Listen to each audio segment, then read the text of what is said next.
اگر اس کی توفیق ہوگی تو آپ 400 سال تک بادشاہی کر پائیں گے. اگر اس کی توفیق ہوگی آپ دنیا کی ہر طاقت سے لڑ سکتے ہیں. اگر اس کی توفیق ہوگی تو آپ دنیا کی ہر چیز کو حاصل. حضور علیہ السلام نے ارشاد فرمایا بنی آدم کے دل لوہے کی طرح زنگ آلود ہو جاتے ہیں.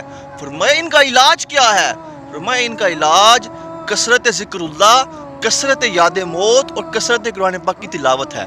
ایک میں آپ کو حکایت سناتا ہوں. ایک بادشاہ تھا، اس کو اپنی بادشاہی تو بہت ہی مزہ آتا تھا.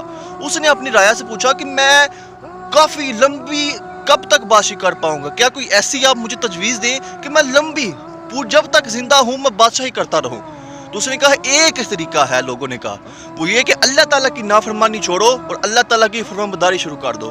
اس نے ایسا ہی کیا. اس نے اس وقت کے بڑے بڑے علماء کو تجویز کیا اور اس نے ان کو کہا کہ آپ نے مجھے نیکی کا حکم دینا ہے اور برائی والے کاموں سے مجھے منع کرنا ہے. ایسا ہی ہوا.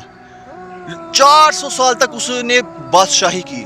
جب 400 سال گزر گئے تو اس کے پاس شیطان آیا اور شیطان آ کر کہتا ہے تم کون ہو؟ تو بادشاہ کہتا ہے میں بنے نوع انسان میں سے ایک انسان ہوں. کہ تم انسان نہیں ہو، تم تو اللہ ہو. اگر تم انسان ہوتے تو تمہیں کب کی موت آ چکی ہوتی. تو اس نے کہا بات تو تمہاری ٹھیک ہے. تو شیطان نے کہا تم اپنی رعایا کو کہو کہ میری عبادت کرو.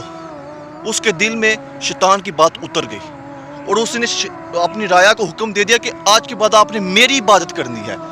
تو اس دور کے نبی پر اس وقت اللہ تعالیٰ نے وحی بھیجی کہ اس بادشاہ کو جا کر کہہ دو کہ جب تک تو میری فرمانبرداری کرتا رہا تو میں نے تمہیں بادشاہی دی.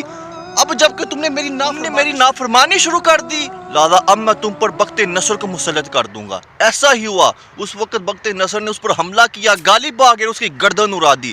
تو میں آپ کو یہاں پر یہ کہنا چاہتا ہوں کہ اگر اس کی توفیق ہوگی تو آپ 400 سال تک بادشاہی کر پائیں گے. اگر اس کی توفیق ہوگی آپ دنیا کی ہر طاقت سے لڑ سکتے ہیں. اگر اس کی توفیق ہوگی تو آپ دنیا کی ہر چیز کو حاصل کر سکتے ہیں. اگر آپ نے اس کی نافرمانی شروع کر دی تو پھر توفیق نہیں ہوگی. پھر آپ ایک ہی چیز کا صرف انتظار کریں اور وہ ہے موت.